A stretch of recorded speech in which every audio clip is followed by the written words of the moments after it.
hurmatli kuzatuvchilar, mana neyroxirurgiya bo'limimizdagi katta operatsiya nihoyasiga yetdi. L4 L5 oralig'idagi grija va L5 S1 oralig'idagi grija olib tashlanganligi sababli transvidikular fiksator bilan nestabilность kelib chiqmasligi uchun bular fiksatsiya qilishdi. Yangi Yevropadagi yangi usullar zamonaviy yuqori texnologik operatsiyalarga kiradi va yana qo'shimcha gemangioma olib tashlanib L3dagi shu yerga vertebraplastika qilinib sement quyib qo'yildi. Bu juda ham chiroyli, ko'nglimizdagidek chiqdi operatsiya. Inshaalloh bemorimizdan zo'r bo'ladi. Bunaqa muvaffaqiyatli operatsiyalar Andijon shahar Najot ko'p tarmoqli klinikasida amalga oshirilmoqda. Lekin hurmatli kuzatuvchilar, Najot klinikasida xursandchilik 7 kun oldin ikkita urovendagi grijani olib, TPF moslamasi qo'yib, ham qo'shimcha gemangiomaga sement quyilgan bemorimiz bugun vipsga qilyapmiz.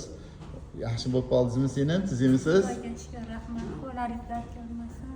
Hali oldin to'g'ri turolmayapsiz, hozir bemalol yuryapsizmi? Og'riqlar yo'qoldimi? Klinikamiz sharoitlari yoqdimi? Juda yoqdi. Hammalaringga rahmat. Mana qizlarim ham lepillar ukolar qilishdi, sanitarkalar ham.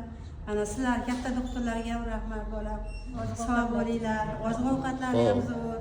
Oilaviy salomat bo'linglar. Rahmat, shifo bersin Xudoyim. Xo'p, keling, salomat bo'ling. Xo'p.